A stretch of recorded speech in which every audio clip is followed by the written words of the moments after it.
মাননীয় মুখ্যমন্ত্ৰী আমাৰ সৰ্বকালেৰ শ্ৰেষ্ঠ মুখ্যমন্ত্ৰী ডক্টৰ হিমন্ত বিশ্ব শৰ্মা মহোদয়ক ধন্যবাদ জনাম আৰু বিশেষকে আমি আৰু কৌশিক দা বৰাক উপত্যকাৰ পৰা দুইজন মন্ত্ৰী মাননীয় মুখ্যমন্ত্ৰী এনাউন্স কৰিছে কালি শপত গ্ৰহণ আৰু মাননীয় মুখ্যমন্ত্ৰী যেনেকা আমাৰ ওপৰ বা কৌশিক ৰায় বিধায়ক লক্ষীপুৰ তেওঁৰ ওপৰ যিটো বিশ্বাস এই বিশ্বাসটো সদায় যাতে মানে ৰাখিব পাৰো বিশ্বাসৰ ওপৰত ভিত্তি কৰি মাননীয় মুখ্যমন্ত্ৰী যেনেকা ফাৰ্ষ্ট ডেভেলপমেণ্ট বিচাৰে যে অসমখন ভাৰতবৰ্ষৰ মাজত পাঁচটা উন্নত ৰাজ্যৰ মাজত এটা ৰাজ্য হিচাপে গঢ় লৈ উঠে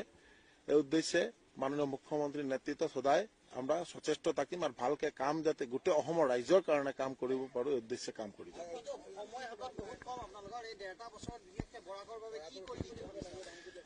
অনলি বৰাক নহয় আপোনালোকে যেটো কৈছে যে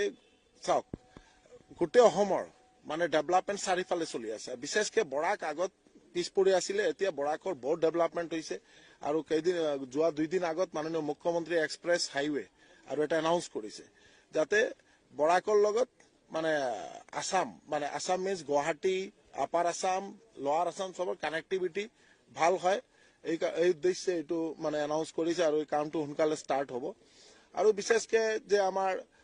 অসমৰ চাৰিফালে উন্নয়ন হ'ব লাগিব সম উন্নয়ন আপাৰ লোৱাৰ মিডিল বৰাক সব যদি একেলগে উন্নয়ন হয় তেতিয়াহ'লে শক্তিশালী অসম হিচাপে গঢ় লৈ উঠিব আৰু ভাৰতবৰ্ষৰ মাজত এটা উন্নত অসম শান্তিৰ দ্বীপ অসম হিচাপে গঢ় লৈ উঠিব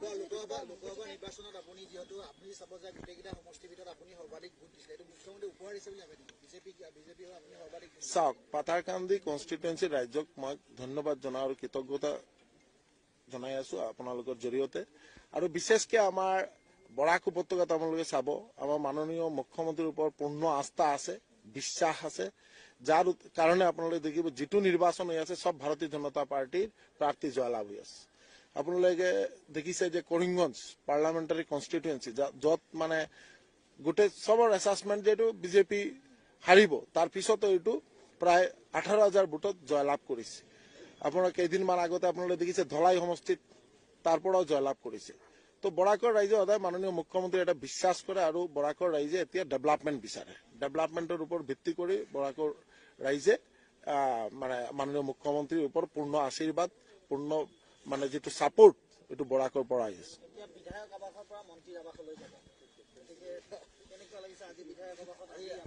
ফাৰ্ষ্ট আহিছো ভাল লাগিছে আৰু মানে যি দায়িত্ব মাননীয় মুখ্যমন্ত্ৰীয়ে দিব দায়িত্বটো যাতে ভালকে পালন কৰিব পাৰো এইটো চেষ্টা কৰিম মা কামাখ্যাৰ শ্ৰীচৰণে এইটোই প্ৰাৰ্থনা কৰি আছো যাতে গোটেই অসমৰ ৰাইজৰ কাৰণে ভাল কাম কৰি যাব পাৰো নাই এনেকা নাই মাননীয় মুখ্যমন্ত্ৰী যি দায়িত্ব দিব আমাক দিয়ক আৰু কৌশিক ৰায় দিয়ক আৰু আমৰা যি মন্ত্ৰী বা বিধায়ক সবে গোটে একেলগে মিলি আমৰা কাম কৰিম হ্যাঁ কালি মৰ্নিং যাম আমি আৰু কৌশিক দা আমরা সব বরাকর যিমান বিধায়ক আছে সব আমরা একেলগে যাম 7টা বাজে Stay informed, stay ahead. News Any 365.